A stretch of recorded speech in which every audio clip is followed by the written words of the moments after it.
Vamos abrir as nossas Bíblias em Atos dos Apóstolos, capítulo de número 16, do versículo 6 até o versículo 40.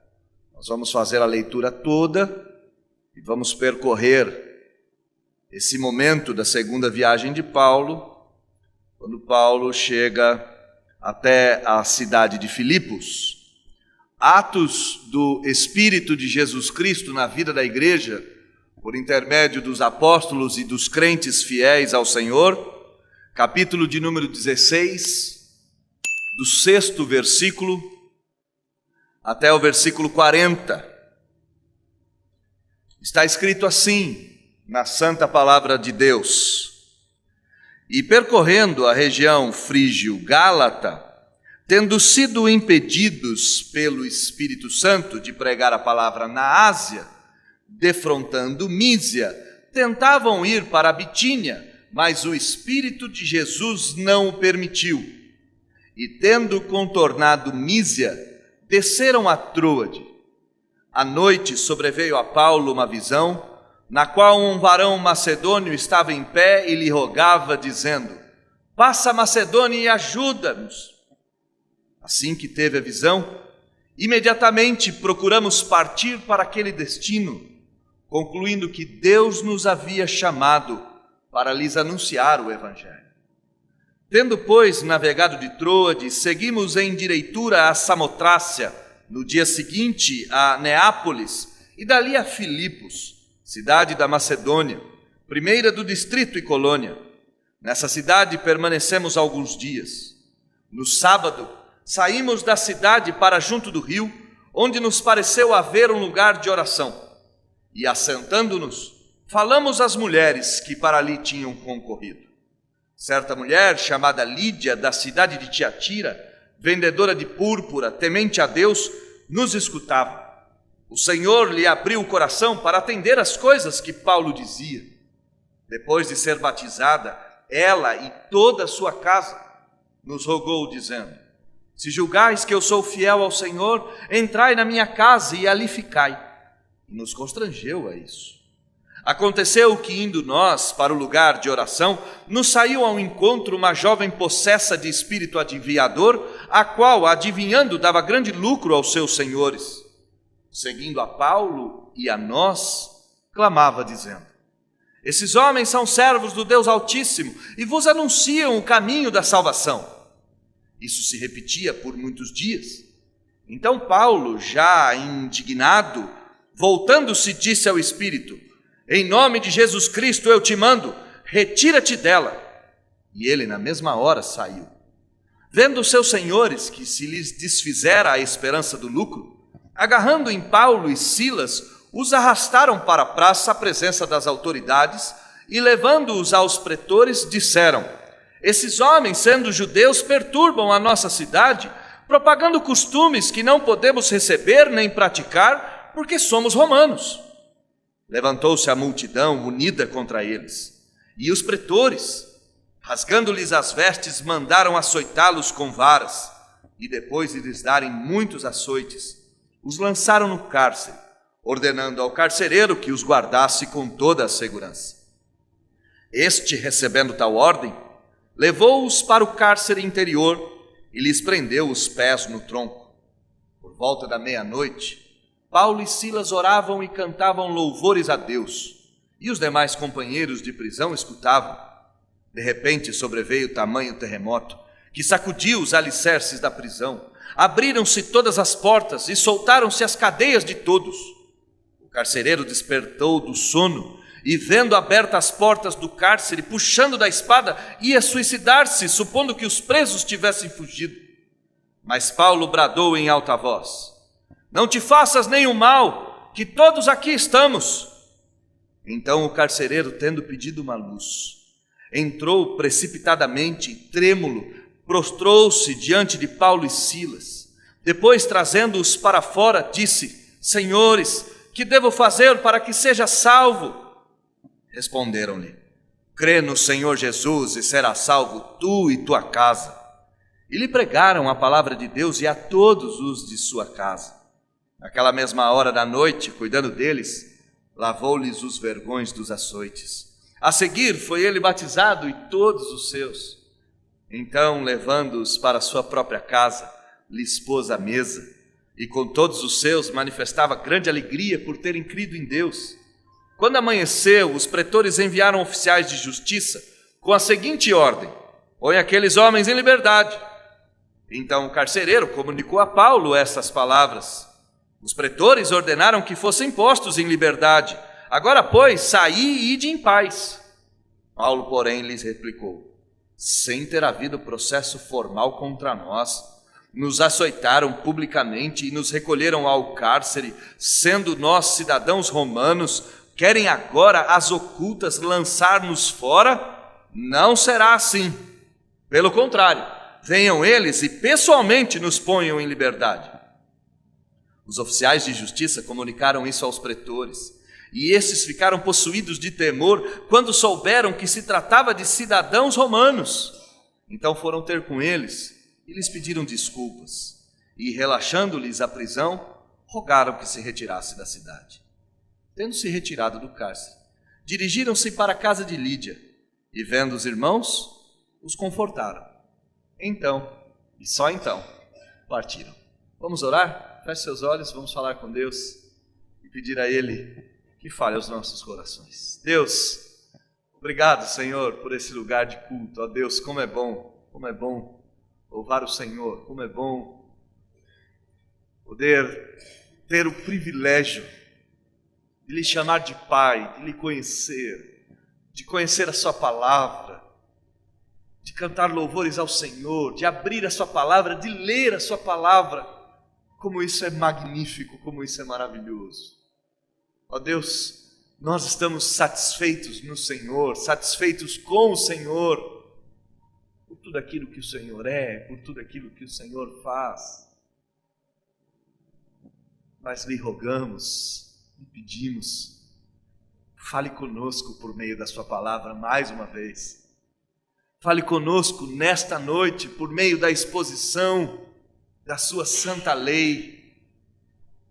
Minha prece, ó Deus, é que o Senhor fale conosco, a despeito de quem prega, apesar das falhas e dos pecados, das inadequações.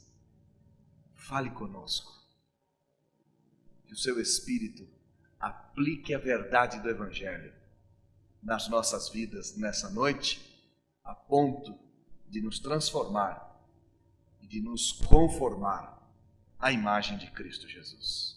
Faça isso para a glória do seu nome. É assim que nós oramos. Amém e amém.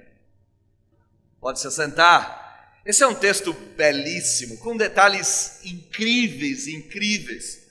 E se nós fôssemos percorrer todas as minúcias, todos os detalhes do texto, certamente ficaríamos aqui por longas horas.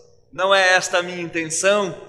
Minha intenção é me ater apenas a alguns acontecimentos deste momento que retrata parte da segunda viagem missionária de Paulo. O texto nos conta que Paulo e Silas partem em missão naquilo que ficou conhecida como a segunda viagem missionária do apóstolo Paulo. Antes desse momento, há o encontro de Paulo com Timóteo, e Timóteo é circuncidado para que a eficácia do testemunho não fosse maculada por um pequeno detalhe. Timóteo era filho de mãe judia e de pai grego, e essa distinção poderia atrapalhar a viagem missionária. Então nos conta as Escrituras que Paulo vai circuncidar o jovem aprendiz Timóteo, e a partir dali a viagem continua. Mas um detalhe maravilhoso nos salta aos olhos logo de cara.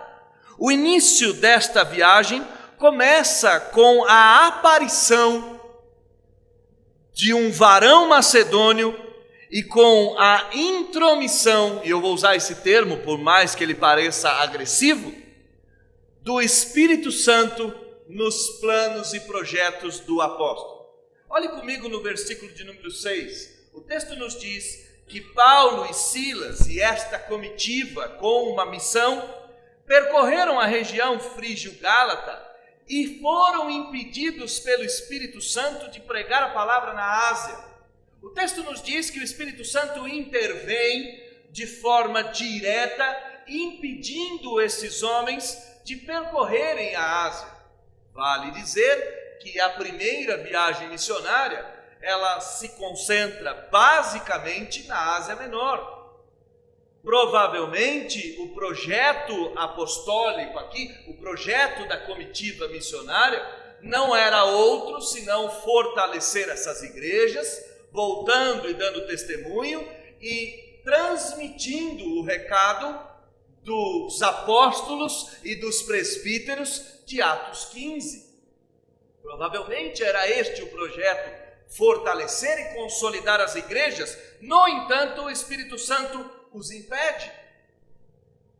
Paulo e a comitiva então defrontam Mísia, tentam ir para a Bitínia, mas mais uma vez são impedidos, e o texto diz que o Espírito de Jesus não o permitiu, e aqui vale aquela notinha de rodapé teológica. O texto chama o Espírito Santo de o Espírito Santo de Deus, e chama o Espírito Santo do Espírito Santo de Jesus, porque o Espírito, segundo o credo antigo, ele é proveniente do Pai e do Filho, mostrando claramente a Santíssima Trindade agindo. Não é uma confusão de termos, mas o Espírito de Deus é o Espírito de Jesus, porque ele é proveniente do Pai e do Filho. O Espírito de Jesus, então, não permite. O texto diz que eles continuam a sua caminhada e descem até Troade, na frente, ou praticamente à frente do continente europeu. Troade era a porta de saída da Ásia Menor em direção à Europa. E à noite, uma visão extraordinária. Versículo 9 diz que sobreveio a Paulo uma visão, na qual um varão macedônio estava em pé e lhe rogava, dizendo: passa a Macedônia e ajuda-nos. Na visão, um homem com trajes típicos, demonstrando claramente ser um macedônio, aparece em visão a Paulo, e Paulo tem a certeza de que a obra missionária na Ásia Menor será interrompida, pelo menos por um período, porque Deus tem um projeto para a Europa. Versículo 10, assim que eles tiveram a visão, imediatamente partiram para aquele destino.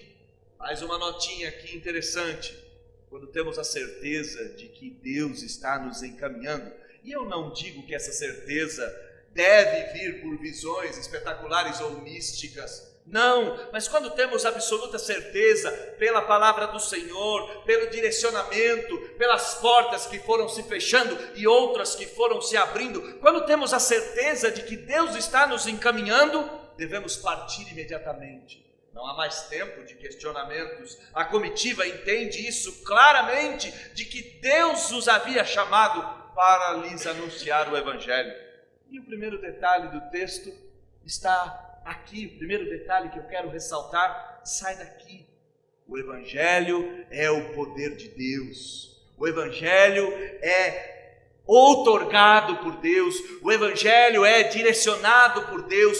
Deus é aquele que encaminha as coisas conforme Ele mesmo quer. Deus é aquele que dá poder ao Evangelho, porque o Evangelho nada mais é do que a boa notícia de que Deus estava amando o mundo a ponto de entregar o seu Filho por pecadores que não mereciam a salvação. O poder do Evangelho e o próprio Evangelho advém do Senhor. Ele abre a porta que bem quer, fecha a porta que bem entende e faz com que o Evangelho vá a lugares inimagináveis, porque Ele é o Evangelho, porque o Evangelho é o poder de Deus manifesto, porque o Evangelho é o meio pelos quais Deus se fez conhecido e Deus se faz conhecido. Isso nos alegra o coração, porque se o Evangelho é o poder de Deus, se o Evangelho é o próprio Deus, quando eu prego o Evangelho, eu não estou desamparado, não estou sozinho, não estou na minha própria força, eu não estou nas minhas próprias condições, pelo contrário, Eu somente abro a jaula, como disse o velho pregador Batista, e permito com que o leão faça o trabalho dele. Permito com que o Evangelho atinja as pessoas que ele tem que atingir. O Evangelho é aberto para a Europa. A comitiva, então, se despede da Ásia e se encaminha para um lugar novo, um lugar desconhecido, um lugar em que o Evangelho seria apresentado pela primeira vez. Versículo de número 11 diz que eles navegaram de Troade, seguiram a direitura de Samotrácia, no dia seguinte a Neápolis, e dali desembarcaram em Filipos, cidade da Macedônia, primeira do distrito e colônia. Alguns detalhezinhos da cidade em homenagem a Filipe da Macedônia, uma cidade que acabou se tornando uma colônia de ex-soldados romanos, um lugar onde os soldados romanos teriam o seu último tempo, teriam o seu último descanso, teriam a sua morada final nessa cidade, uma cidade romana, uma cidade repleta de ex-soldados ou soldados em situação de aposentadoria, uma cidade importantíssima. Nesta cidade, os apóstolos entendem que é o seu lugar de destino, que é o seu local para a pregação do Evangelho. Versículo 13 diz algo que nos é no mínimo interessante. No sábado saímos da cidade para junto do rio, onde nos pareceu haver um lugar de oração, e assentando-nos falamos às mulheres que para ali tinham concorrido. No sábado ele sai em busca da sinagoga, como foi a primeira viagem missionária. A sinagoga era o alvo primordial das missões. Mas essa era uma cidade romana, ou de soldados romanos, ou de homens romanos. Não era uma cidade que possuía a sinagoga naquele lugar. Não era uma cidade que possuía a estrutura ideal ou conhecida dos apóstolos e da comitiva missionária. Era uma cidade que apresentava novos desafios. E esse novo desafio é exatamente pregar às mulheres. E isso eu acho interessantíssimo no texto, porque um varão macedônio parece a Paulo, mas o alvo evangelístico são as mulheres. Um homem aparece a Paulo dizendo, passa para cá, mas Filipos não possui homens judeus a ponto de ter uma sinagoga na cidade. Mas se é uma cidade que possui romanos, provavelmente possuíam mulheres judias. É o caso de Timóteo, do texto anterior, filho de uma judia com pai grego. O texto está totalmente entrelaçado, os detalhes do texto estão saltando. Paulo vai pregar às mulheres. E eu acredito piamente que o poder do Evangelho está se manifestando no coração do apóstolo. Ele é um judeu da gema, um judeu, filhos de judeu, um judeu orgulhoso da sua tradição. E se você sabe bem, e eu sei que você sabe, os judeus tinham um quê de falar apenas com homens e para homens. Mas o Evangelho, que é poderoso, que é o poder de Deus, está agindo primeiro no coração de Paulo. Deus precisa melhorar e lapidar o coração do apóstolo. Deus precisa dar uma aparada nas arestas desse coração judeu, que é um coração que prega para homens, e Deus o faz pregar às mulheres. O Evangelho é o poder de Deus. É o poder de Deus para entrar em cidades novas, mas é o poder de Deus para entrar em corações velhos também, como o próprio coração do velho Paulo. Paulo então vai até aquele lugar e há um grupo de mulheres, provavelmente judias ou mulheres que haviam se convertido ao judaísmo, que retiravam-se àquele lugar para orar. E ali aparece uma personagem da cidade de Filipos, incrivelmente maravilhosa. Versículo de número 14 diz que Lídia estava ali. Uma mulher da cidade de Tiatira, vendedora de púrpura, uma mulher riquíssima, uma mulher do mundo, uma mulher globalizada, uma mulher que havia conquistado o poder por meio da venda do comércio de tecidos tingidos de púrpura. Era uma mulher diferente, certamente reconhecida e conhecida em todo aquele lugar. Mas o texto diz que Lídia, de alguma forma, era temente a Deus. Talvez já havia ouvido falar do Deus de Israel, talvez já tivesse escutado em algum momento a esperança messiânica, que Deus haveria de enviar o Salvador para esmagar a cabeça da serpente. Não sabemos, mas o texto nos diz que ela era temente a Deus. Quando Paulo e essa comitiva vão pregar à beira do rio, no lugar de oração, com as mulheres assentadas, e pregam o evangelho, diz o versículo 14, que Lídia os escutava a ponto do Senhor lhe abrir o coração para atender as coisas que Paulo dizia. Deus está abrindo a Europa, Deus está abrindo o coração de Paulo para pregar às mulheres, e Deus está abrindo o coração de Lídia, uma pobre mulher rica, uma mulher que tinha tudo, só não tinha o evangelho. E o evangelho é o poder de Deus, o evangelho é o poder de Deus transformador.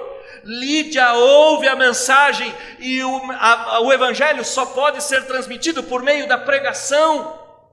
E a pregação é suficientemente poderosa para rasgar corações.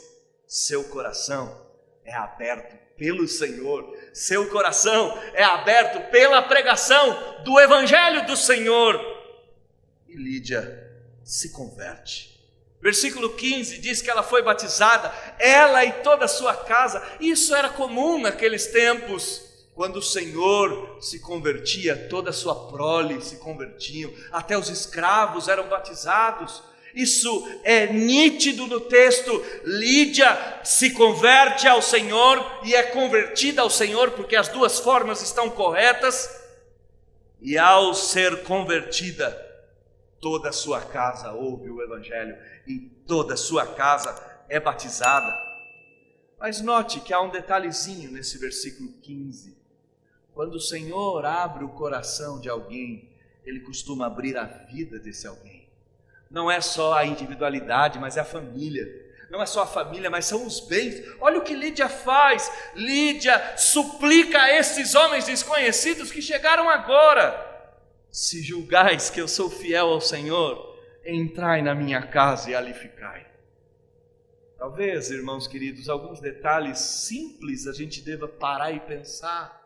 Se sou de fato convertido, se o evangelho que é o poder de Deus para abrir a Europa, se o evangelho que é o poder de Deus para acabar com os preconceitos judaicos de Paulo, se o evangelho é o poder de Deus para abrir o coração de Lídia, se o evangelho é tão poderoso assim, ele tem que ser manifesto nas coisas práticas do dia a dia, como por exemplo abrir a minha casa para o evangelho. Ninguém tem o coração aberto que não mostre este coração aberto por meio de ações claras. O coração abriu a casa também, o coração abriu a família também. E não se esqueça que essa era uma mulher riquíssima. Seria costumeiro ou quase uma dedução lógica que nós olhássemos e disséssemos: a casa dela ela não vai abrir para ninguém. O texto não diz só apenas que ela abre a casa, mas ela constrange a comitiva apostólica a isso. Vale um detalhezinho, uma notinha de rodapé. Um documento antigo da igreja diz que se alguém ficar na casa, se um apóstolo, um profeta, um pregador do evangelho ficar na casa de alguém mais do que 3 dias e pedir dinheiro, isso é um falso profeta. Os apóstolos aqui não estão levando vantagem sobre o dinheiro da mulher Lídia. Eles estão sendo constrangidos pela hospitalidade de um coração transformado.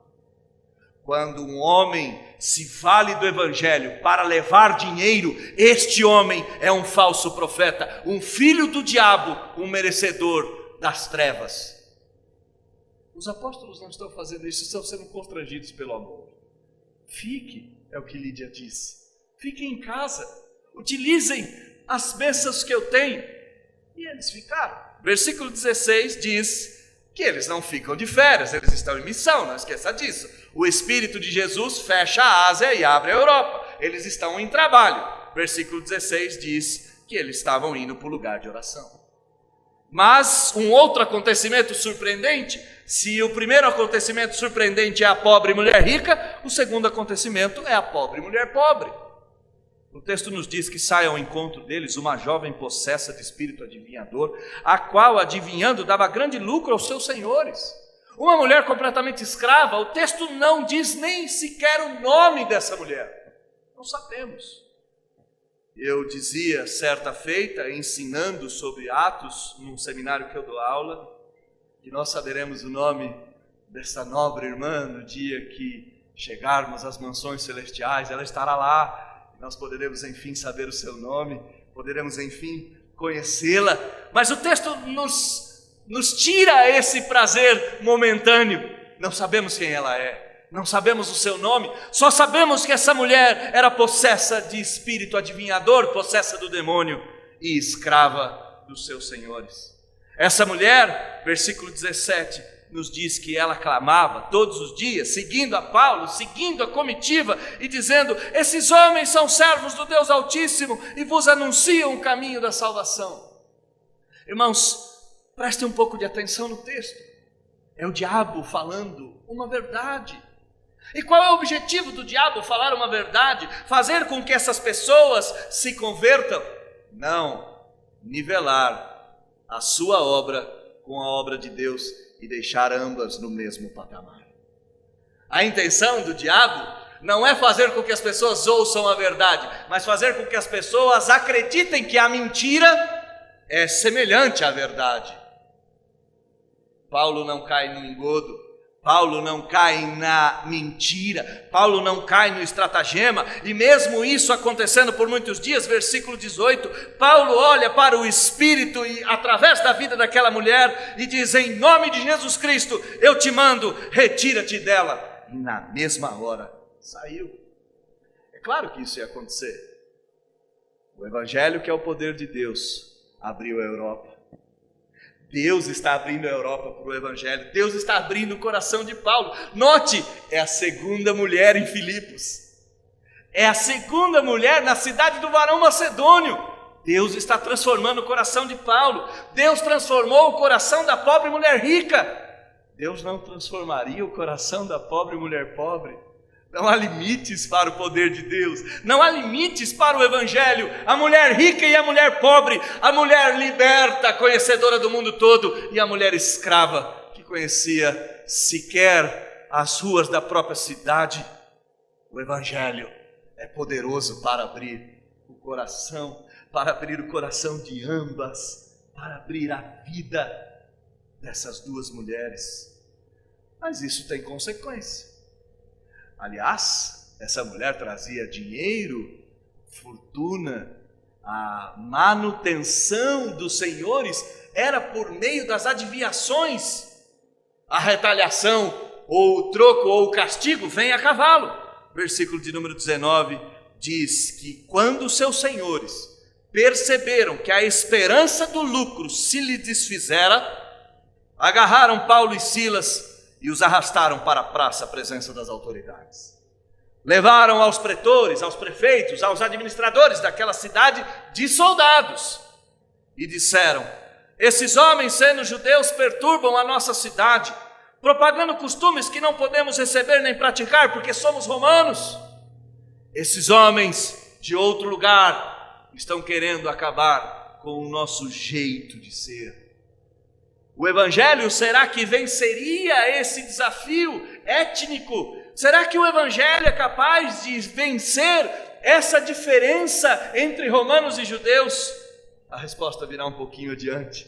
O texto então nos diz que esses homens pegam os judeus, levam os judeus à praça pública, unem a multidão, os pretores, e as suas vestes, as vestes dos apóstolos, da comitiva missionária, é rasgada. E eles são açoitados em praça pública. Versículo 23 diz que eles levaram muitos açoites, e após terem levado aquela surra, e pensa numa surra, foram lançados no cárcere. A ordem para o carcereiro era uma só: guarde-os com toda a segurança. Eu gostaria que você imaginasse a cena. Homens romanos motivados ou incentivados por um grupo de homens que tinham dinheiro por meio da escravidão ou das adivinhações da mulher escrava, incentivaram e incitaram toda a multidão, e essa multidão enlouquecida partiu para cima de Silas e Paulo, batendo neles para valer. Depois de terem apanhado para valer, eles foram colocados dentro de um cárcere, e a ordem para o carcereiro é: não deixe esses homens escaparem, porque esses homens são terríveis, querem perverter os nossos costumes, querem destruir a nossa cidade. Versículo 24 diz que o carcereiro recebe a ordem e leva-os ao cárcere interior e lhes prende aos pés no tronco. Como é que esse carcereiro levou os apóstolos? Com licença, senhor Paulo e senhor Silas, um passinho de cada vez, devagar. A cela de vocês fica lá no fundo, as acomodações de vocês estão logo mais adiante. Não. Foi debaixo de tapa, de pontapé, foi debaixo de empurrão, de grosseria. Era um soldado carcereiro pegando prisioneiros que estavam sendo acusados de perverter a cidade, que tinham apanhado em praça pública, e a missão do carcereiro é: transforme a vida desses homens num inferno. E é exatamente isso que ele faz. Não tenham dúvida que é exatamente isso que ele faz. No entanto, o Evangelho é poderoso. No entanto, o Evangelho é o poder de Deus. No entanto, o Evangelho é o poder de Deus para transformar o coração de Paulo, para transformar o coração de Lídia, para transformar o coração da mulher adivinha. E ele é tão poderoso, que o texto nos diz que meia-noite, Paulo e Silas oram e cantam.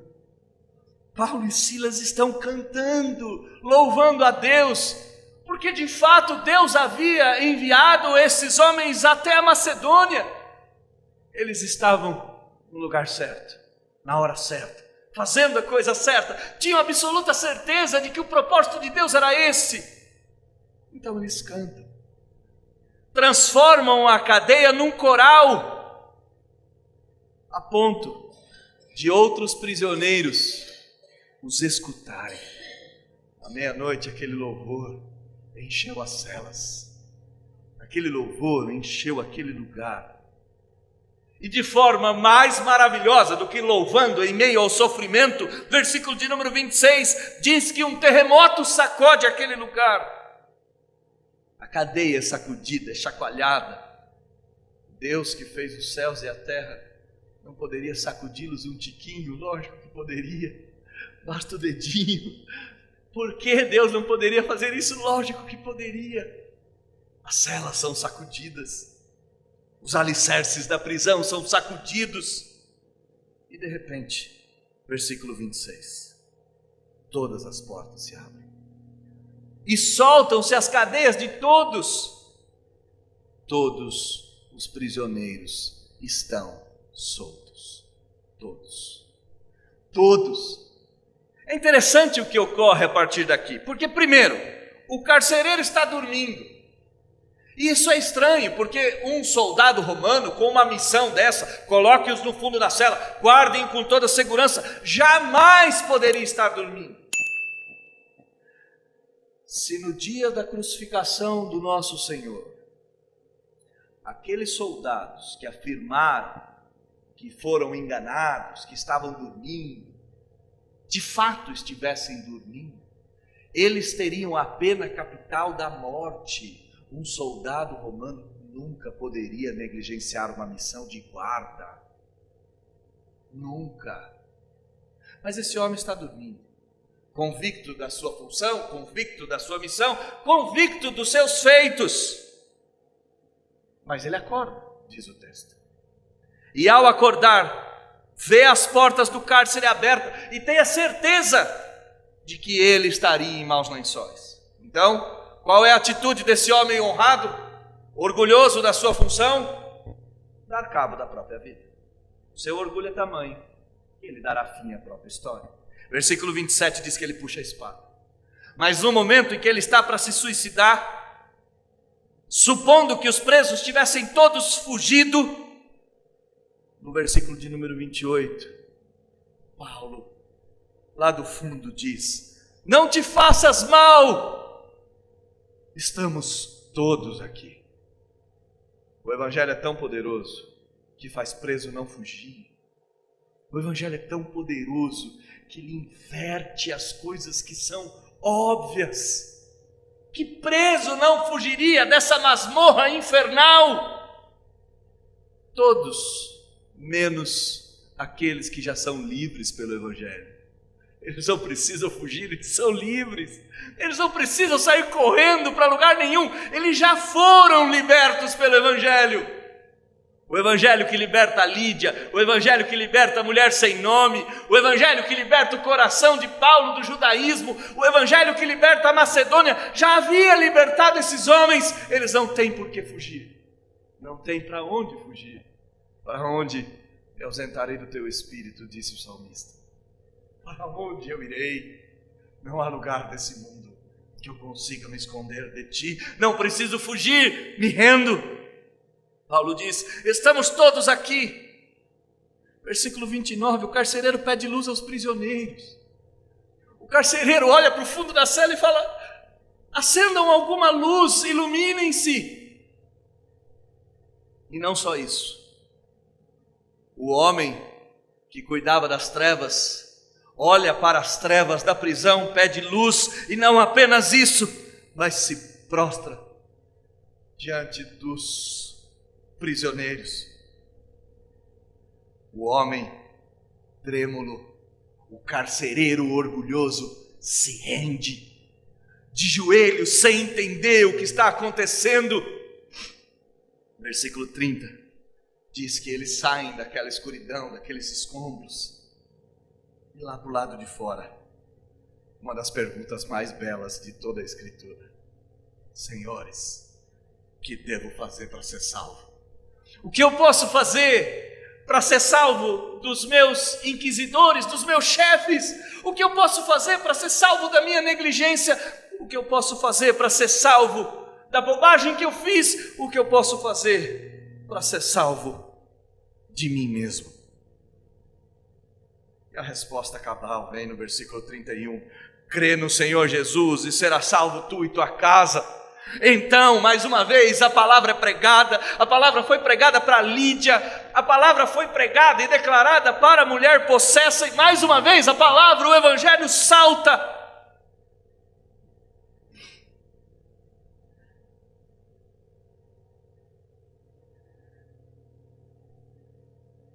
E naquela mesma hora da noite, o texto nos diz que alguma coisa acontece.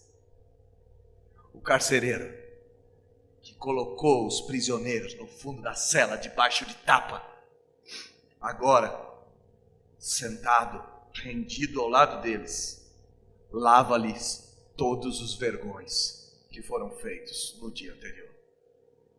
O carcereiro está com uma vasilha d'água, lavando os vergões de Paulo e de Silas.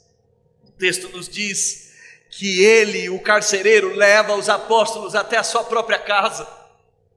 Note que não é só a mulher rica que abre a casa, mas o texto nos diz que um carcereiro abre a sua casa para prisioneiros. O Evangelho é tão poderoso que ele acaba com diferenças sociais, que ele acaba com diferenças de posições, ele acaba com diferenças lá do A ou B, criminosos e soldados. O Evangelho é tão poderoso que ele vai irmanar pessoas completamente diferentes umas das outras. Versículo 33, ele lava os vergões e diz que ele é batizado e todos os seus também são. Há um comentário antigo de um dos pais da igreja que diz: com a mesma água que o carcereiro limpava-lhes as feridas, com a mesma água era limpado os seus próprios pecados. A mesma água que limpa as feridas é a água que batiza o carcereiro. É a água que batiza a família do carcereiro. Romanos e judeus, o muro de separação cai. O Evangelho é poderoso, e tão poderoso que o muro de separação, esses homens são judeus e pervertem os nossos costumes, acaba de cair. Versículo 24 diz então que o carcereiro vai banquetear esses homens. O chefe da prisão faz um banquete para os prisioneiros, sem levar nenhum tipo de propina, sem levar vantagem. Não é um corrupto, é um salvo, é um sujeito transformado pelo Evangelho.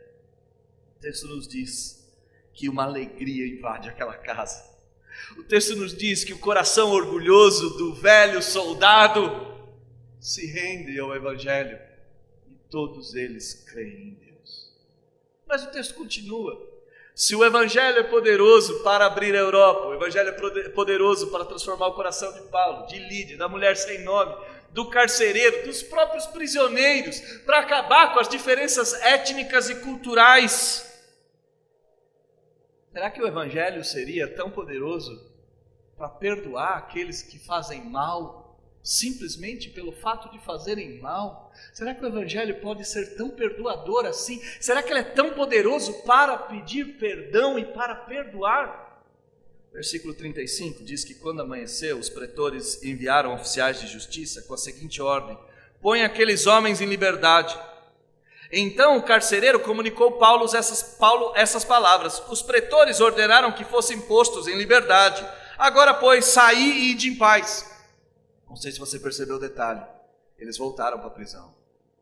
Está todo mundo na prisão no dia seguinte. Por quê? Porque não tem que mudar nada. Não precisa mudar nada. O Evangelho muda de dentro para fora. Ele não precisa alterar situações externas. Ele necessariamente não precisa mudar nada externamente. Eles voltam para a prisão e o recado chega na prisão. E o carcereiro recebe esse recado. Então o recado é: podem ir embora, vão em paz. Paulo então tem uma atitude surpreendente.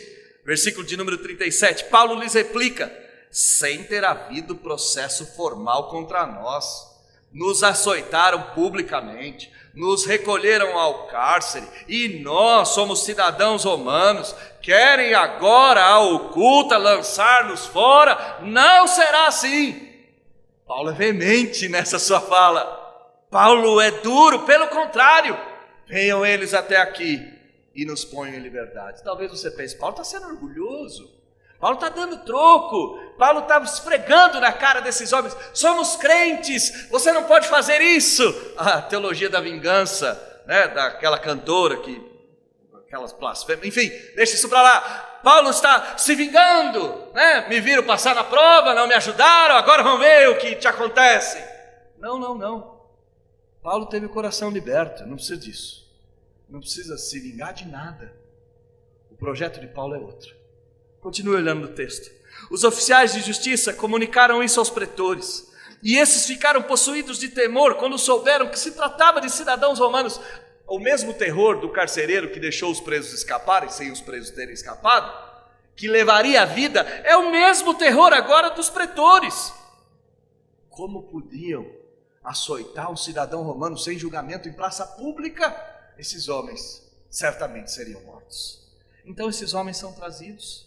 Versículo de número 39. Foram ter com os apóstolos, lhes pediram desculpa, relaxaram a prisão e rogaram que se retirasse da cidade. O que Paulo faz? Se vinga? O que Paulo faz? Apresenta a denúncia? Não.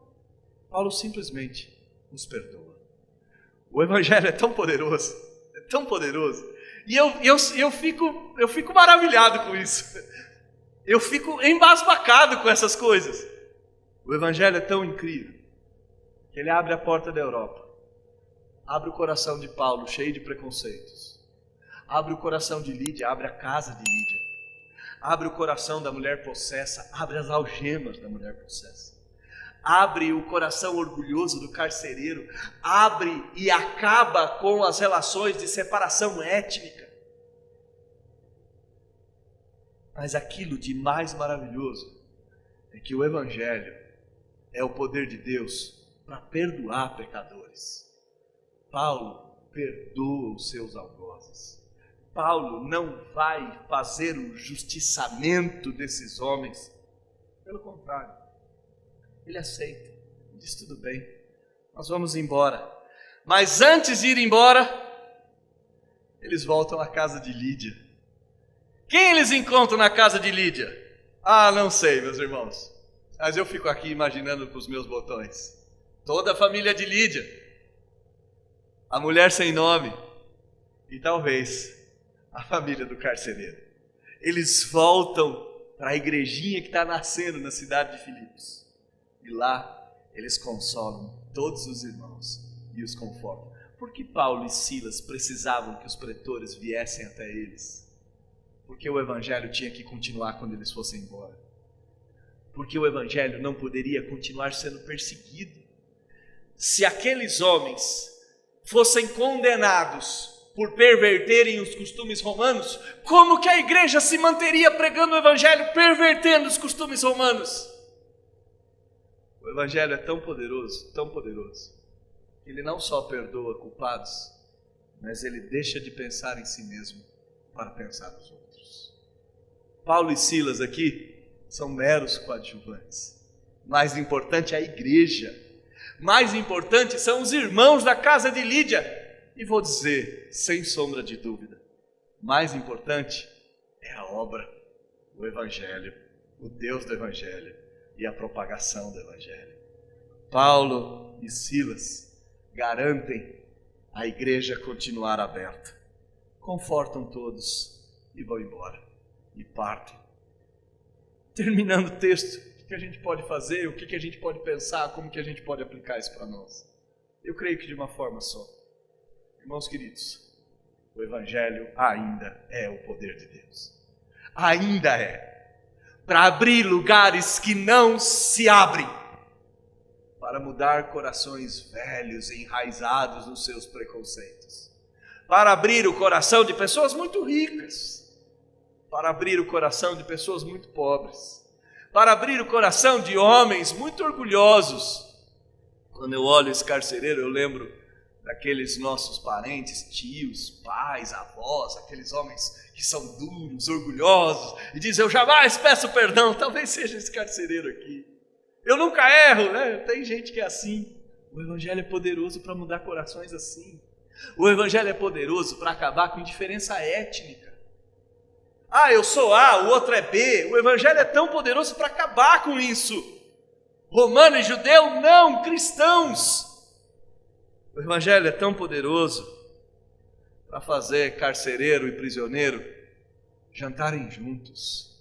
O evangelho é tão poderoso para perdoar pecadores dos seus feitos terríveis e nefastos, como açoitar homens inocentes em praça pública. O evangelho é tão poderoso a ponto de nós abrirmos mão de nós mesmos em favor dos irmãos da igreja, do evangelho de Deus e da missão. Como o evangelho é poderoso. Creia nisso. Creia nisso. Em nome de Jesus Cristo, creia nisso. Creia que o evangelho é o poder de Deus para salvar pecadores. Creiam que o evangelho ainda é a ação de Deus. E ele continua agindo, comandando, dirigindo. Ele continua atuando por meio do evangelho. E não há, nunca houve, nem nunca haverá barreira suficientemente grande que esse evangelho não possa destruir. Esse evangelho destruiu um coração como o meu lá no passado. Esse evangelho destruiu um coração como o seu, não sei se num passado muito distante ou num presente próximo. Pouco importa quando. O que importa é que esse evangelho continua mudando corações. O que importa é que esse evangelho continua fazendo com que homens e mulheres se reúnam numa quarta-feira, numa noite fria, para ouvir a velha história. O que importa é que esse evangelho ainda pode transformar vidas. Basta com que o semeador saia a semear. Semeie. Fale do evangelho. Abra a porta da jaula e deixe o evangelho fazer o papel dele. Nunca falhou. Não falhou na nossa vida. Não falhará. Creia e pregue o evangelho. O evangelho é o poder de Deus para salvar. Vamos orar e a gente se encaminha para o final dessa nossa meditação, desse culto de sã doutrina. Oremos ao Senhor. Deus, obrigado pelo Evangelho, obrigado pelo seu poder ser manifesto no Evangelho. Obrigado porque o Evangelho é a pregação da sua palavra, é a anunciação dos seus feitos. Obrigado porque o seu Evangelho é poderoso para transformar todo tipo de situação. Acabamos de ver o seu Evangelho atuando na vida de homens, mulheres, da cidade, o Evangelho produzindo feitos, transformando crentes, descrentes. Oh Deus, faça-nos crer nisso, Senhor. Faça-nos crer que basta anunciarmos o Evangelho, porque nele o Senhor está. Ele é o Senhor. Nele seu poder é manifesto. Nele, no Evangelho, na boa nova, na mensagem de Cristo Jesus, na mensagem da salvação, há poder. Nos faça acreditar nisso, não somente para as nossas próprias vidas, mas para que preguemos, Senhor, preguemos para homens, para mulheres, para orgulhosos, para ricos, para pobres, para homens e mulheres com diferenças étnicas, para pessoas imperdoáveis. Nos faça pregar para que outras pessoas vejam, nos faça abrir mão de nós mesmos para que outros escutem, nos faça entender que o Evangelho é o poder de Deus e nos faça instrumentos para que esse poder seja propagado. Nos faça instrumentos nas tuas mãos para pregarmos o Evangelho.